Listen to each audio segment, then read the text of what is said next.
5, 4, 3, 2, 1. You're live with Neve.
Okay, we have a new record here, people.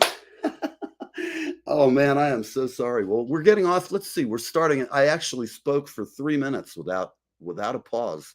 Thanks, Brian. Hi, Brian. You can't read lips. Why not? Neil's a fuck up. All right, all right. So I'm going to go back and start off this whole monologue. Jesus Christ, people. All right, it is about 10:15 here on the east coast of North America. I'm looking out at the beautiful Atlantic Ocean. It is blue and it's kind of cloudy. It's hot and steamy, but I'm digging it. Hey, Deb. Hello, Gina. I'm glad you all are here for the non-mute version. I love seeing some of the private chat. Brian's sitting here trying. He's trying to cue me in, and I'm just sitting here babbling. I was telling you guys what a great keyboard player Brian is. I started out by saying Brian's been a favorite of mine for a while. He has a regular Tuesday night show. And whether I'm there the first night watching it, I usually catch it the next morning about 4 o'clock. And I like Brian because not only has he got the traditional shit down, the B3 with a Leslie, which I was also saying when I owned a studio, I love the sound of a Leslie. It can add great things to a Les Paul. It's you have to have one for any kind of organ preset. And really, there's like, I know that Brian's a Hammond artist, and they have made an amazing electronic keyboard. I'll talk to him a little bit about that once we get going. Hey, Deb. But what I like about it is he also plays electronica, which has a huge number of definitions. Depends on what you think about electronica. That's kind of what it is. Some people think of it as house or techno or trance or anything else.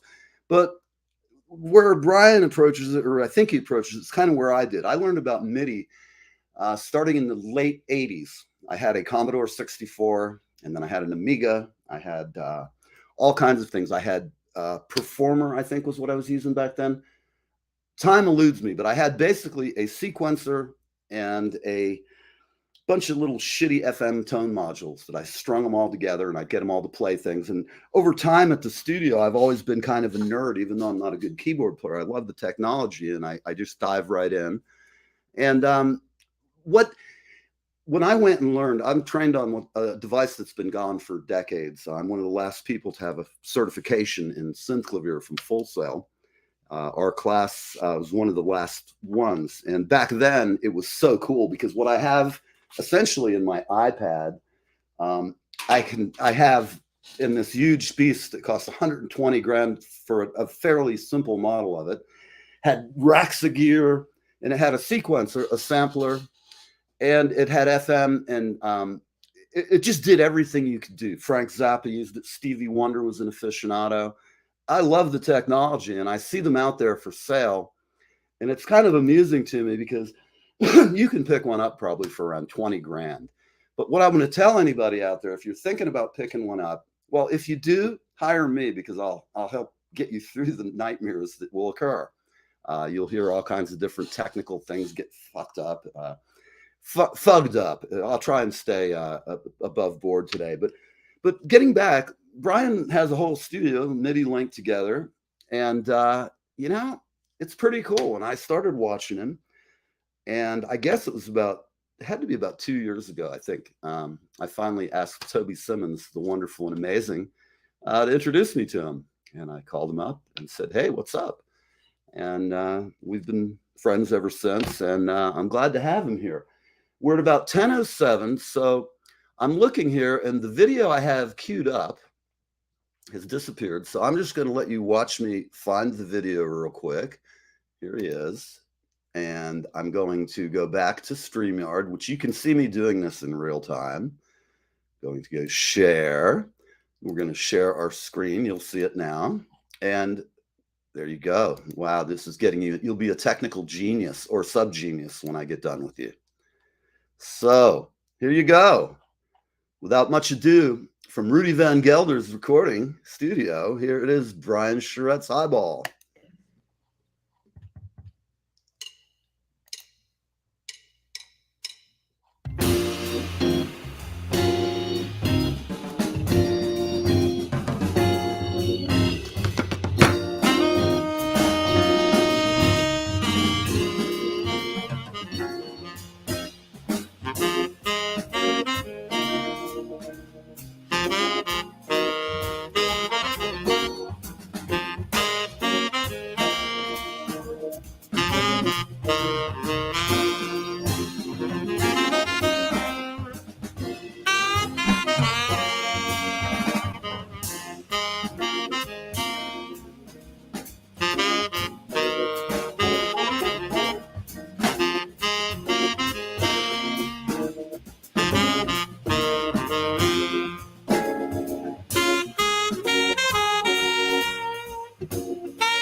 Lord have mercy.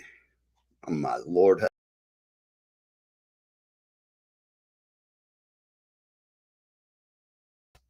That, I'm sorry, I'm just overwhelmed. That was killer, huh? How about it, people? I don't care where you come from. That's going to school, people. Yeah, yeah, baby. So you think about that. Brian is kicking ass. This is one of the few times I actually just sit and go, wow, man, life is fucking cool. So I'm going to go ahead. We're right at the spot where I'd usually take a break, but I'm just going to go ahead and say, you know what? We don't need a break. We don't need no stinking breaks. What's happening, my friend? How are you? What's happening, my friend? Oh, man, you're happening. The day is happening. We're here in the greatest city on earth. You know, my new apartment is so bright. I have to have some shades. It's a little. Got to wear shades. You know Yeah. what? I think I might need to honor this because it is kind of bright. Do it. This Definitely. is. I feel 30 more years, kind of this in is the the only time I've had sunshine on my face. There we go. Sunshine. Well, that's a bad thing. You really, you know, I'm looking at you. Remember that one? Yeah, it was that one, I think. That's John Denver. It's John Denver. Okay. Well, you know, we love John Denver wherever he was an interesting. I have to say, it's interesting, you know, that The producer for the Beatles, George Martin, produced his record. Did you know that? Found that odd bit of music trivia. Really? George Martin produced John Denver? One of John Denver's albums. I'm not sure which one, but You know who he also produced? America. He had produced. Yes. With Hal Blaine on drums. I know you like Hal Blaine. Oh, fuck yeah, but I can't think of what he produced with him on it. God, I'm having a brain fart. Hal Blaine plays on that America stuff. Oh, no kidding. I did not realize that. And you know, it's funny shit out about of Hal, you can't say he had a signature sound. It was just perfect when he'd play. You know, people diss that band a little bit. They say it sounds a little nebulous, but man, I love that shit. Oh, a lot of that stuff is just such. For me, I don't know. How old are you roughly? I'm 60. I'm 49. I'm gonna be 50. Well, you're 10 years back, but that era of music in Motown too. It's just more than the Wrecking Crew, LA, amazing. Yeah, well, you know, the LA, those regionals like Muscle Shoals rhythm section, they all had their own groove, which is the thing that I think is really lacking in a lot of popular music today. It's just everybody's a gun. Originality. We all, you know, seem to have found that's one formula that works. I mean, the state of R&B makes me. It's like, you know, as an artist now, you're a little bit more of a party planner than you used to be 100 years ago or whatever, you know.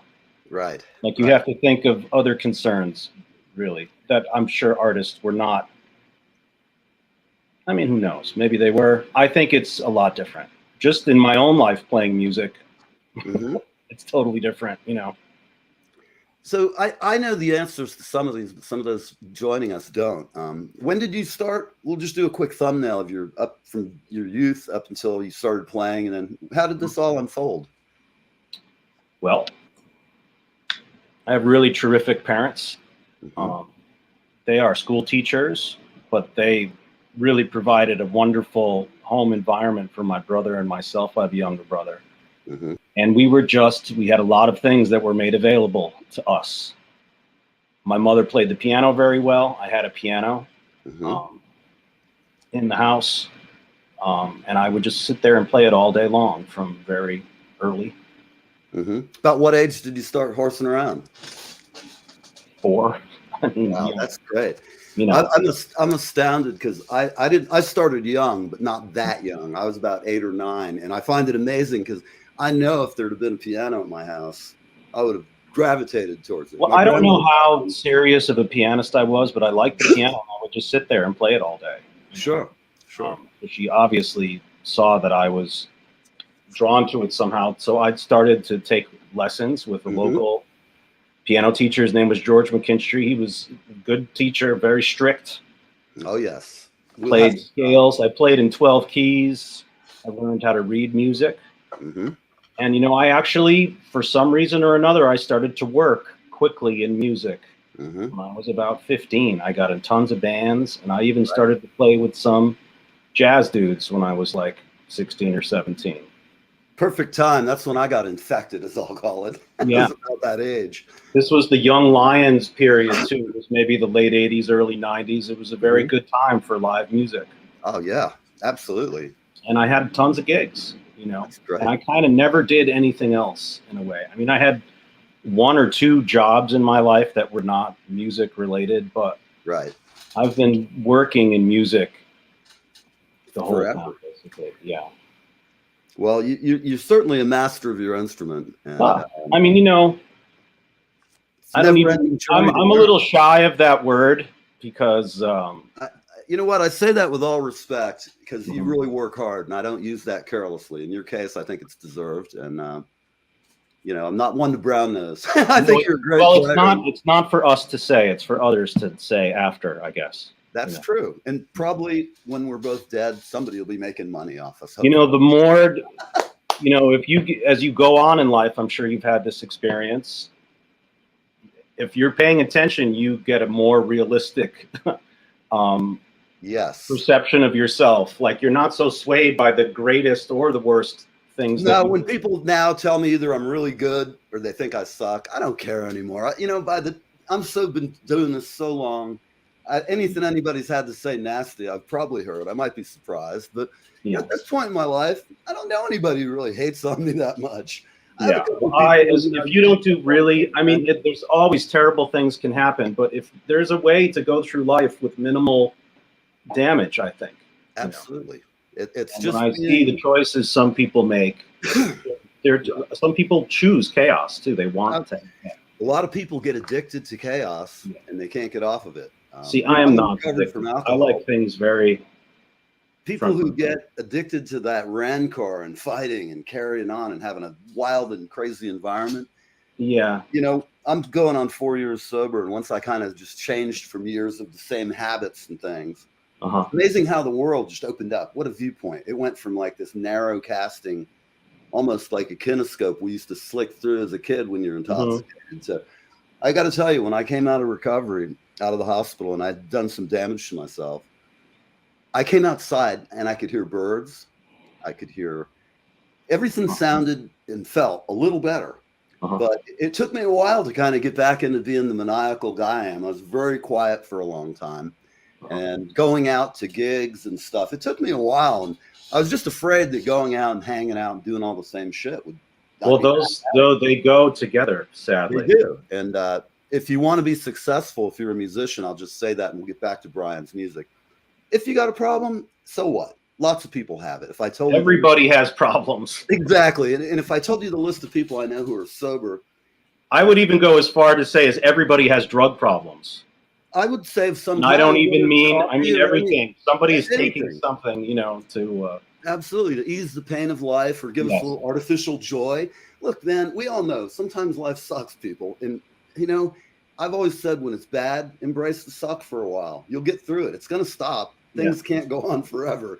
You know, it's sort of like drug abuse. It's a self-limiting problem. And I've come close enough that I kick that can far away whenever I can.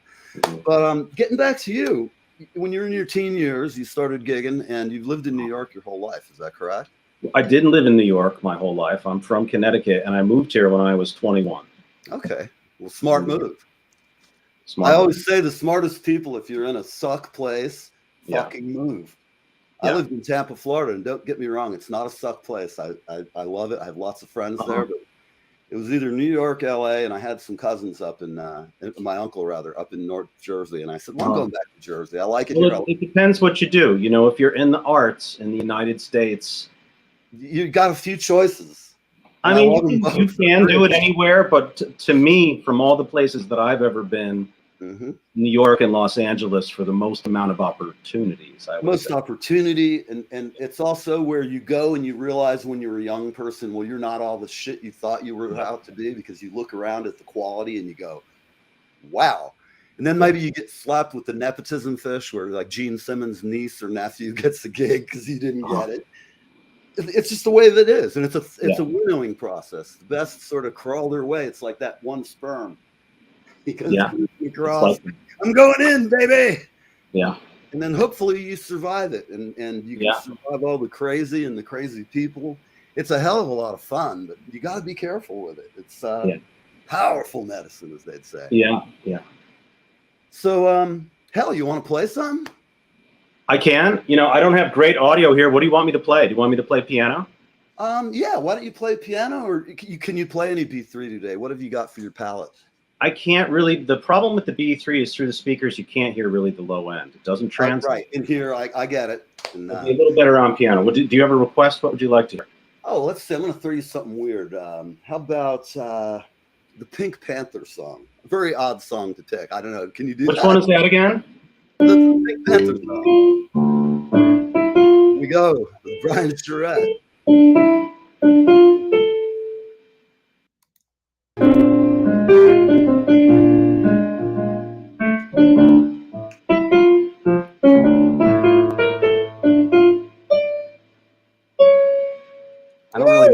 All right. Well, you know, it's close. What happened here? Is that Henry Mancini? That was Henry Mancini. It was his ghost. Oh, shit. What do we got going on here, man? I tell you, the producer's, he's all fucked up this morning. Now that I go solo without a producer, anything can and will happen. No, you're good. It sounded good. Why don't you play something? Let me think. Play maybe some Coltrane or some Miles. I know you don't have a trumpet player. Something cool, some bebop. Some Coltrane. Yeah. All right. All right. Brian Charette, I'm live free. What the fuck is going on here?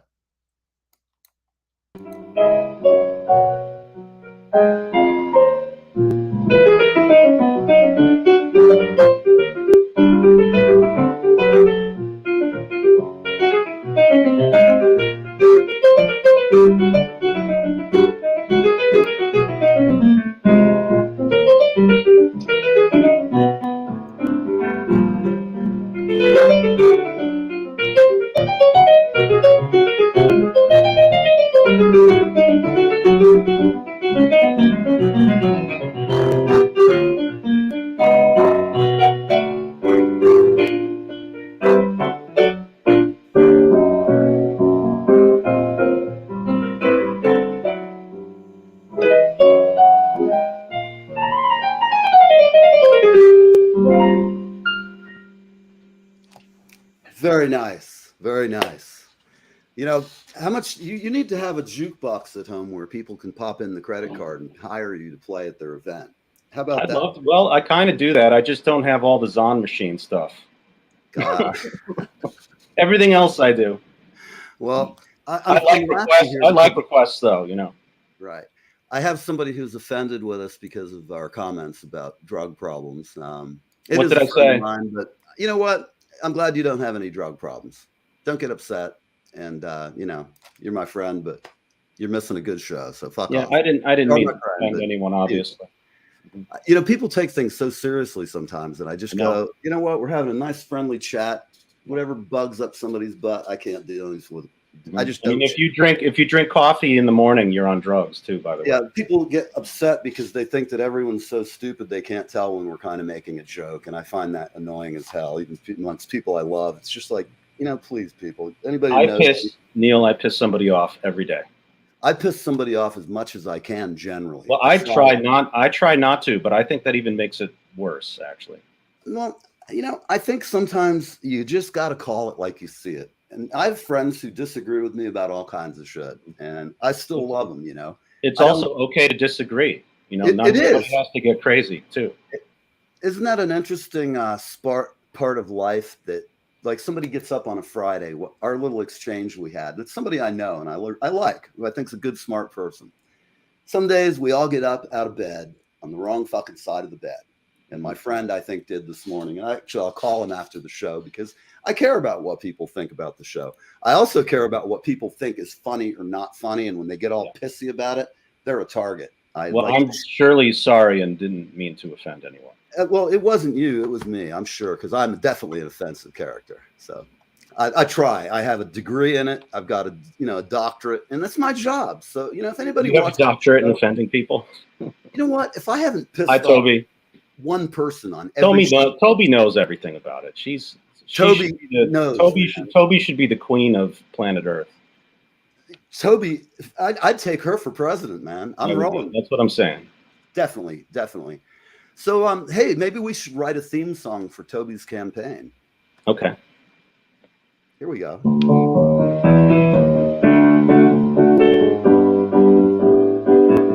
Hey, the queen of the world. Hey, Toby. See, that's it right there. That's it, man. We got our theme song.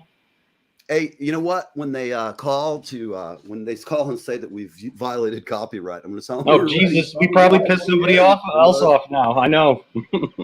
Man. Oh, my gosh. Tough, man. It's tough for a gangster. You know what? Life is good. Thank you so much, Deb. You're a sweetheart. Deborah Norman is the first person who has purchased, I don't have one here for your viewing pleasure, a Live with Neve t-shirt. Oh, wow. I bet those are cool. Not one, but two, and shipped to the antipodes. Way the fuck down in Australia, the land where kangaroos and crocs and bitey things and hot women. I love it. I've never been there, actually. It's one of the few places I haven't been. Well, it's one of the places my girlfriend's been, and she went to New Zealand also. They went down for a month and had a great time. And I got so many friends. For everybody watching this show, there's a guitar player. I think you know him, Doug DeYoung. Do any of you folks recognize that name? I don't know Doug. Doug is a phenomenal guitar Is player. he related to Dennis DeYoung? Yeah, I think so, distantly. It's sort of an uncle daddy kind of a thing. So I'm not sure what the relations, but anyhow, Doug is going to be in America. Joe Satriani produced his first record or second, I'm not sure which. But impressive. Legend has it he'll be in LA in a few days, and then he's going to Lost Wages, which I think is really, one of my favorite places to get in trouble and not have it follow me home. I like the desert. I like the desert a lot too. You can't remember when your I go name. there, rent a car and drive. Have you done that kind of a thing? Cruised around? I never rented a car in Las Vegas, but the amazing thing about Vegas to me is that it's so hot, but because there's no humidity, it doesn't feel too bad. Yes, but trust me, I wrecked a car out in a flash flood, got caught in a riverbed that wasn't on the map as a riverbed, and I got stuck on the side of an embankment. I had that day closed an enormous deal. I was in sales, and I had closed a huge deal. And I told my boss after I closed it, and I kept calling home to see how many contracts I'd gotten. And when it got over 150, I went, "Oh fuck, this is worth a vacation," Took and rented a car, drove all around the Southwest, went up to Arches, went out to the Valley of the Gods. Well, on the trip, that my friend gave me a map, said you have to drive through the Valley of the Gods. He warned me to be careful of thunderstorms, but there was no storm clouds when I got there. You're driving across this route through the desert. All of a sudden, there's like water where this dry creek bed had been. And so I said, well, I can't really turn around because the last dry creek bed that was full of water, I barely made it across. So I said, wow. Okay. I go to jump up the embankment, car gets stuck, and I spent 4 hours digging it off. I took all my fingernails off. I was tanned and covered in red clay. Wow. And I had bought a really nice watch. First time I've ever spent that kind of money. And I bought a really very sharp watch. And once I got the car started, my wife at the time is walking with 2 cell phones, but we're 150 miles from a cell phone tower. We're out in the middle of God's country. I finally get the car dug out. Then I spend a half hour digging the embankment down so I literally had to jack the car's back end up on rocks to get it unsuctioned from the clay. I was like MacGyver. And then when I got the car running and ran up the embankment, I was like, oh, I'm alive. This is great.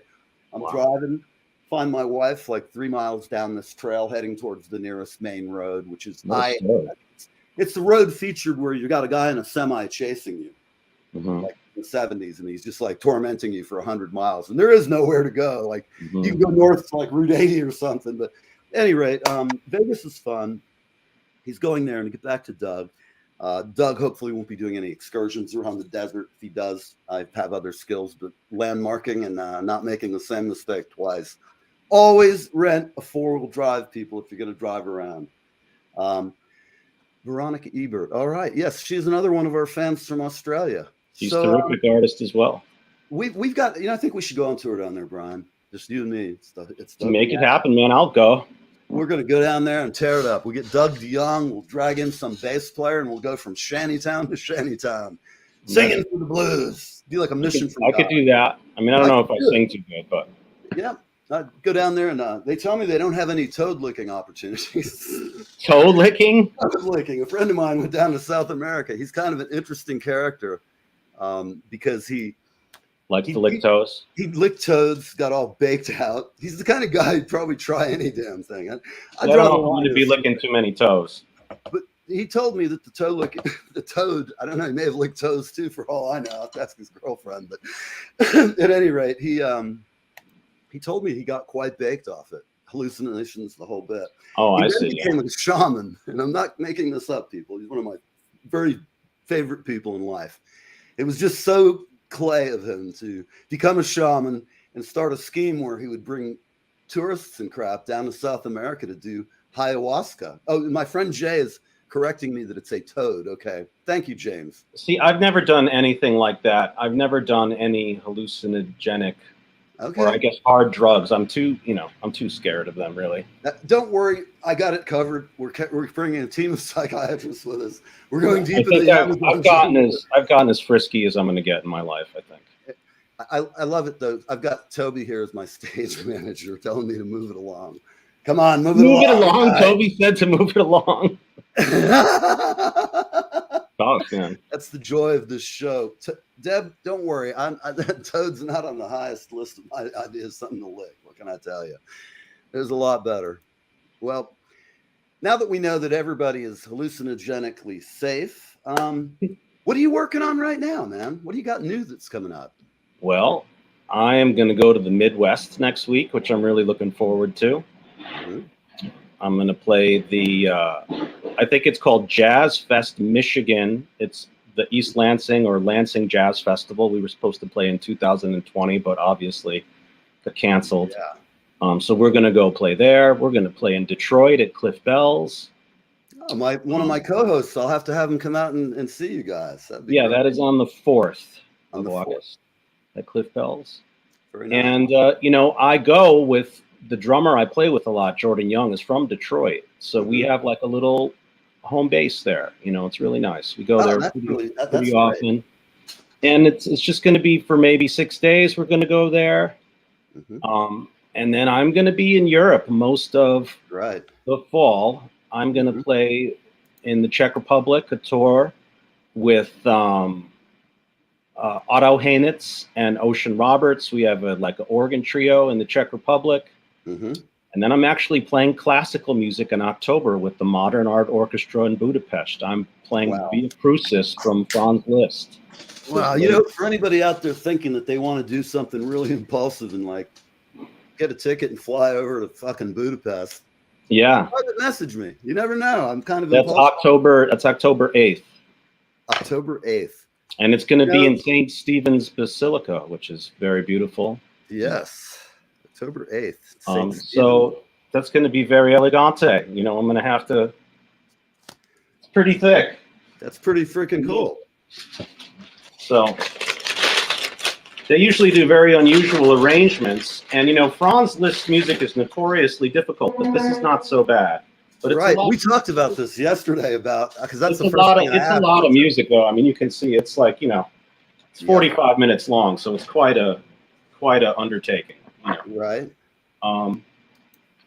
But it's not as hard. Some of his music is just impossible to play, I think. So I've heard, yes. And this is very late music for him, and it's relatively simple.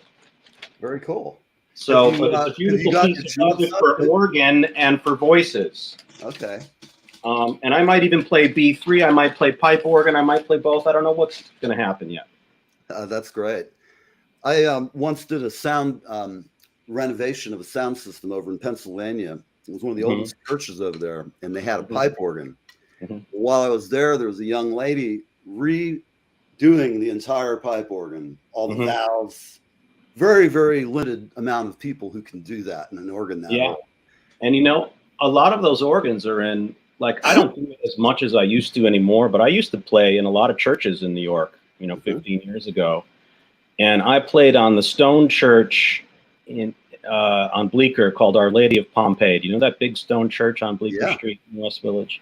It's a beautiful church. And they have a Kilgan organ in there, which is the same one as St. Patrick's Cathedral. Mm-hmm.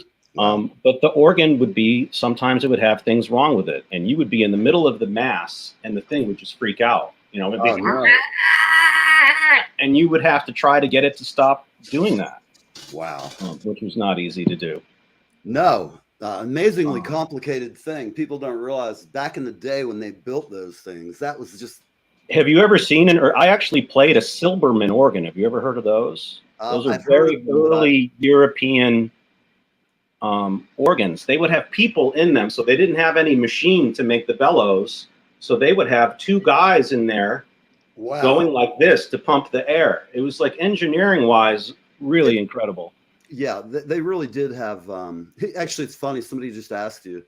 Oh yes, Toby, I can attest. The girls in Czechoslovakia. Oh, Lord have mercy. There's a reason why a lot of guys go broke on mail order brides from Czechoslovakia. Oh, I'm not gonna lie. I've had a Czech girlfriend or two. There you go, man. Gotta love them. Well, you want to play a little Liszt? No. You know, I don't even have a music stand set up right now. That would not be very Oh, easy. that's all right. Well, I'm not going to call you, make you work hard. You're here, you know. I could though, someday. What else would you like to hear? I don't know. Play something new that you're working on or writing that you Play like. something new. Okay. Here we go. Once again, Brian Charette. Let me see. Think for a second. This is relatively new. Okay.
All right. Welcome to Neil's Jazz Club with Brian Charette.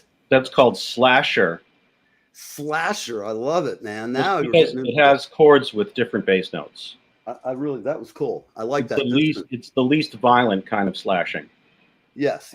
I like dissonance, though. It's not used enough. But Frank Zappa, I liked when he would do musical interludes, little minor. Oh my God, I love Zappa. Uncle Meat. Oh, just the best. My favorite. In fact, my parents always supported my musical career, always. And then I remember about 13, my mom being concerned about Frank. And then once I got her in on the joke, she was like, "Oh, this is great." But I know my stepfather, he was not too happy with sometimes my choice of music. Hence, he's gone. Bye, Dad, stepdad, wherever you are. Go fuck yourself. No. Besides that, he's okay. It's what, maybe he's watching the show wherever he's at. Hopefully. Anyway. Stalking you. I hope he's just sitting there rolling in his grave. I'm still playing, you old bastard. Still obnoxious too. Yeah, so I always liked, sometimes I've been playing with various bands or had them in the studio, and some people get it when you just tell them, "I want you to sew the vocal lines with a little bit of dissonance," sort of, and then you say something like, "Sort of think of a little Zappa minor etude, something just to throw in there that'll stand out but yet fit." Because I'm not smart enough to know exactly which notes will fit where. Being a drummer, I can barely get my underwear on in the morning. But you still wear underwear? No. In fact, I'll show everybody. You want live? You got it. You're welcome to live with me. But was that Slasher or Flasher, Toby? What did we say? Oh, Slasher. Okay, I would love to write jingles, Toby. That's how Barry Manilow got his start. Yes, indeed. Plop, plop, fizz, fizz. Oh, what a relief it is. Barry Manilow. Yep. I want to buy the world a Coke. Also. Yes. Too bad he didn't do. I'm really thinking the plop, flop, fizz, fizz is pretty hard to beat. Just the melody of that. Now, even trying to think of something, it's so. He's a genius, man. Yeah. I remember Barry Manilow. I saw him on some late night show. Might have been Jay Leno. And it was when American Idol first got popular. And it was the classic. So who was it? It was Paula Abdul, Randy Jackson, and who was the third judge? Oh, shit. Anyway, it was the very famous early incarnation of what show is that? I don't, Voice, not The Voice, American Idol. and maybe it was American Idol. I can't remember. Anyway, they were the guests on the show, and they're, people sing in front of them and they're critique them, So the musical guest is Barry Manilow. He comes out there and slays like hard. And we're just sitting there, had nothing to say. No kidding. He's so slammed up, huh? The interviewer's dream. Barry Manilow was amazing musically on the concert. Oh, I bet. And he was performing in front of these three judges, and it was just so obvious that it was so incredible that they had nothing to critique. Unbelievable. People like to make fun of him, and I don't know why, because the amount of money that chap's generated. He's just killer talent. Great songs. Great voice. I mean, good piano player. Yeah, he's kind of okay, I guess. He's great. Yeah. Man, I love disco and Coca Cabana. Come on, man, that middle section.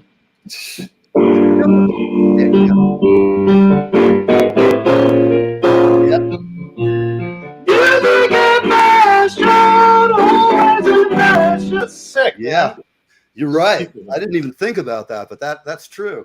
Yeah, there's another song that I was playing once that I had to go. I had my dial-a-drummer thing going on, and we had to play. I think it was September. And I'd heard it for my whole life, but I'd never ever played that one song of like all this Earth, Wind, and Fire and stuff. That's a great song too. It's a great song. When you the listen piano to part is like killer.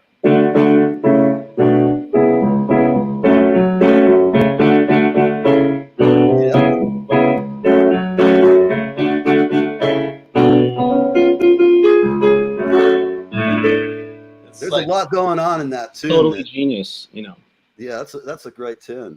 I love Earth, Wind, and Fire, man. I love that. Get together on a special day. What is that song?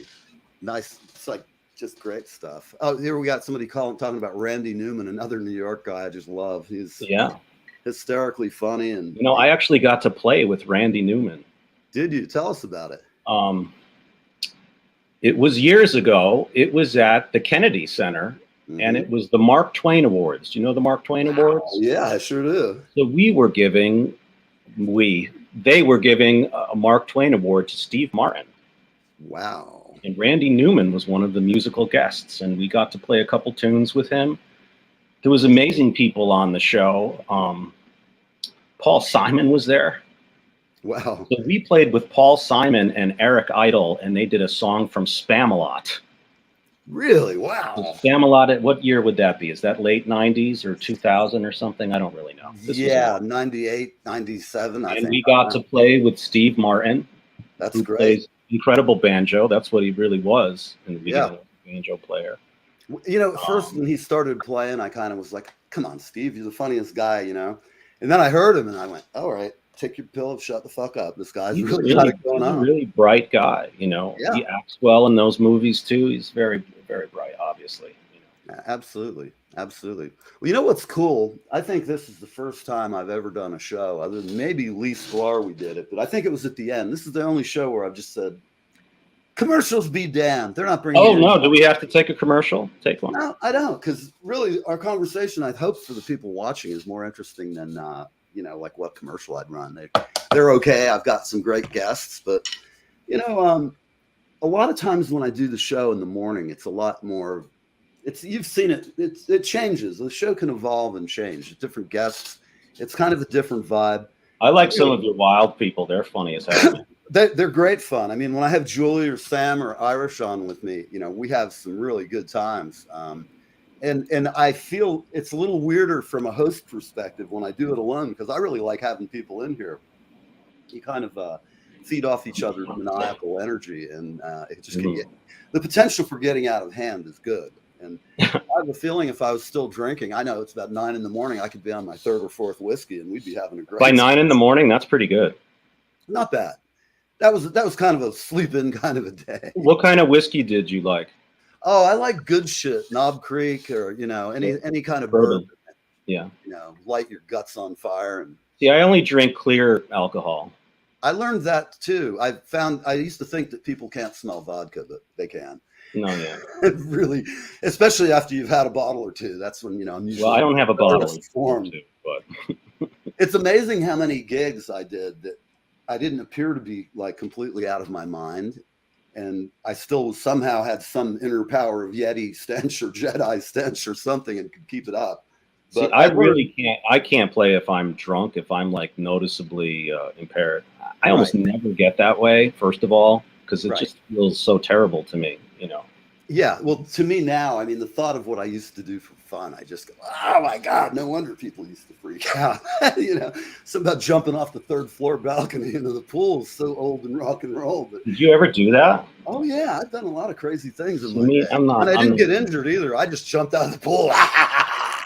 You know, it was like I was hoping I would probably die at that point. I'm kidding. Oh my goodness. See, I don't do anything so wild. Well, that was all, you know, I call those youthful indiscretions up till about 45. At any rate, you know, but life is fun. And now I find that, you know, I had so much fun that just being sober in its own self is kind of interesting and weird. A lot of things you do better when you're sober. Yeah. I can say, what can I tell you?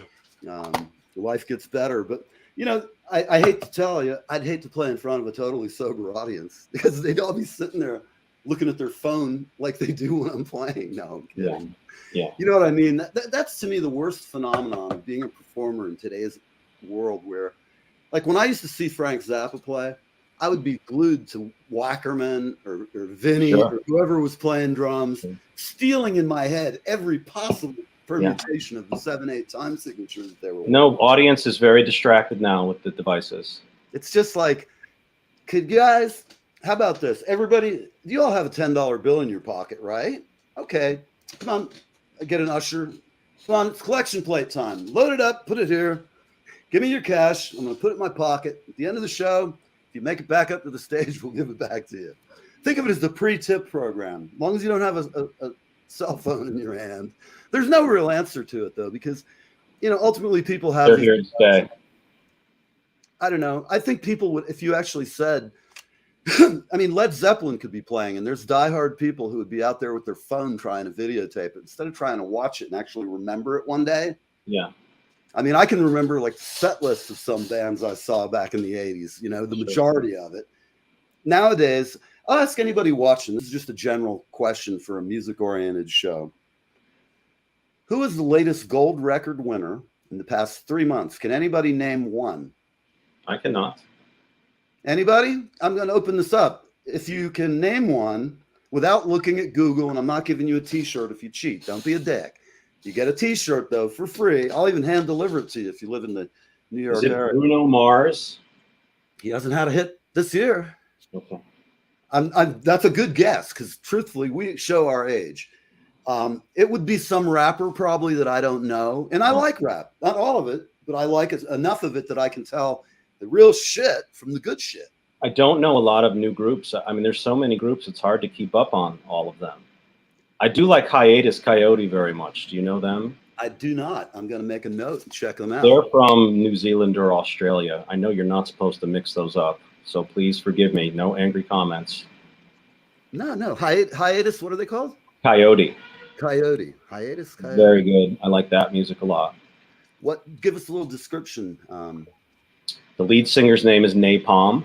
She plays a big jazz guitar, and she has pretty complicated harmony, I would say. But it's got kind of a neo-soul vocal and delivery, and she's maybe works with 3 producers. I'm going to check them out. You're going to like it a lot. I'll have to see if I can get them on the show. You never know if they're blowing up. You know, it's weird because a lot of the acts... They've been out for a while. They've been out for a while, like 5-7 years, maybe longer.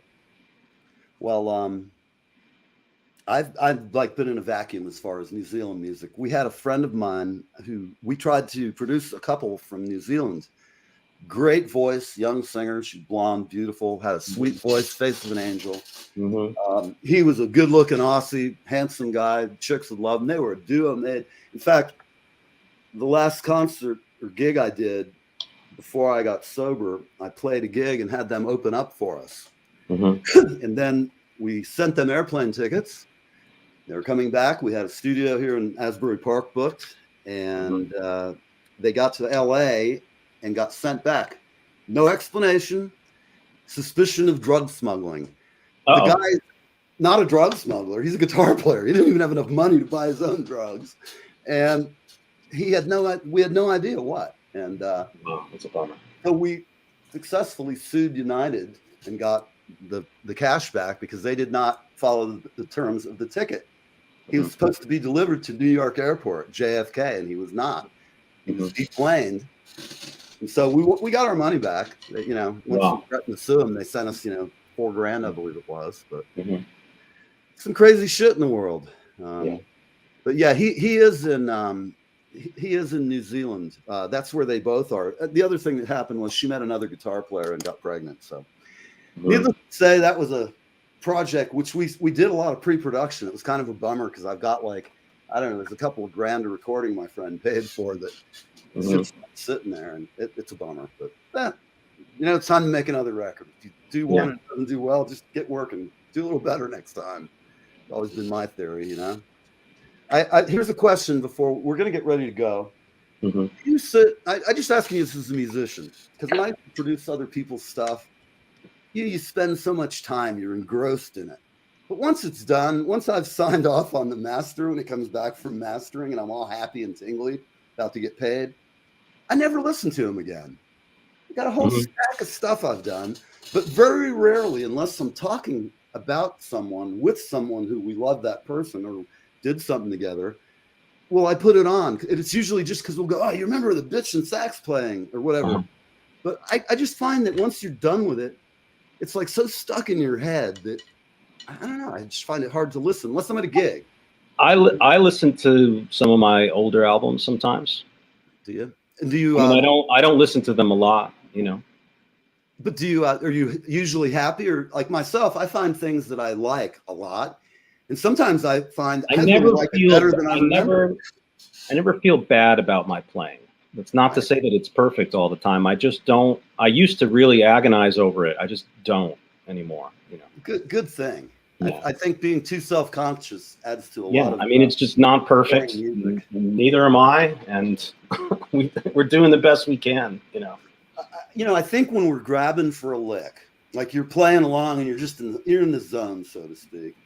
And I'll hear the bass player doing something. I'll just want to catch two notes or something, or just a little mute a cymbal real quick, right on their down or on their second note or whatever. That's when I feel I play my best, is when I hear something in my head that I never heard before, and I just go, gotta try it. You throw it out there, and maybe the first time you do it, but you don't articulate it right. And I always feel like a goof if I try to do it again right away. So I'll wait till another spot. It's such a great feeling when you get to that second spot where you can do it, and then you just execute it so good, and the muscle memory is tight and tuned. And those moments are just, I have to say, I haven't been gigging in a while, so I miss it. That interaction of just taking a song you've played a million times and having some new players and making something really cool that people like. It's a great feeling. No, music is my favorite thing. Absolutely. It's actually the most stable thing in my life. I never thought I would say that. That's a funny thing. You're one of the few musicians who can say that. I know so many people who are a train wreck. I also know a lot of people who, if you play a keyboard instrument, it's really good to be able to work, because so many people need that. That reason to live. I mean, it's good, cheap mental health for a lot of people. Yeah.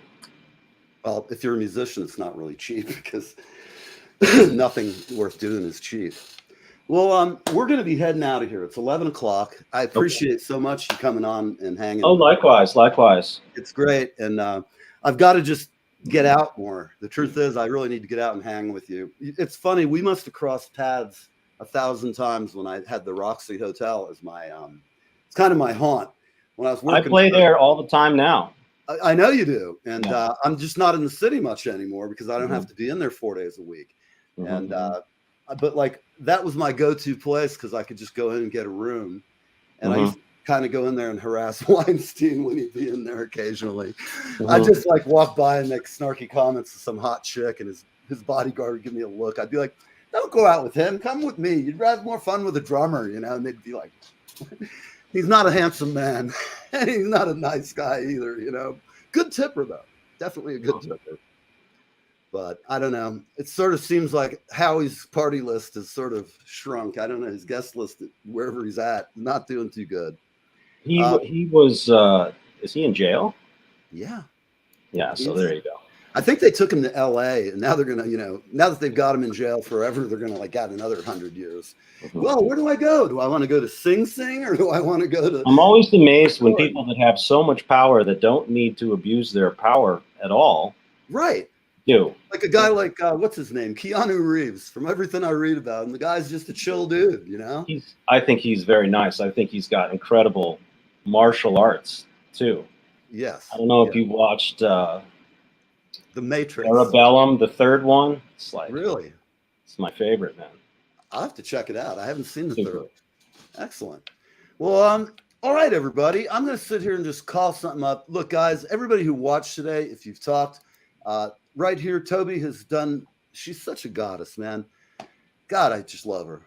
Look at that. I mean, she is. If I could have had her train Julie, I tell you, I would have had a good thing going on. But Toby, I'm coming in January. Oh, and I will be there this year because Nan, I'm not missing it. Well, that's going to be in April, though. Is it? Not in January. I think the next NAMM is April again. Fuck. So I'm sadly not going to be there. I kind of used to have that thing of after Christmas, I'd know I'm going to go out. Yeah, I know. God damn, they have to put it in April. I was really looking forward to it because I had big plans last year, and I'm like overdue between COVID and life the past few years. I just need my life. Go eat some cool food. Get some good Mexican food that you. Oh, I love LA taco trucks. Wow. Yep. There's some things I love it here in the city, man. But goddamn, LA's sure got its charms. I dig LA. I do too. I think Randy Newman does too. Yeah. January 2024, but we're hearing contradictory info, Gina. We're hearing April from Brian, and he's hooked up, man. No, in 2024. Oh. How does it go? Let me see. Oh, is that right? Are we? Because I read that it was in April. I might be wrong. Check it, everybody. I'm going to check it right now. I feel like 2024 NAMM is in April. I heard from a few people. It may be wrong. So let's see what they say. Here we go. NAMM, April 13th to the 15th. Oh, man, it's tax time. Yeah. Woo-hoo! What a time to go party in LA. I'm going to have some fun and going to have some expense accounting too. Mm-hmm. Yes. Oh, it's going to be fun. Oh, man. Well, I'm going to be there the year after, and I go with Hammond, so that's a hang, Oh, yeah. That's a lot of heavy Hammond dudes are there. It's pretty awesome. Hell yeah. And Emiko will be there, all of our cool friends. Sure. She's the bomb, too. I just love that girl. I know her. Emiko, you've got a ring on your finger. I was hoping to make you an honest woman. My God, I'm crushed. I saw that. What's that?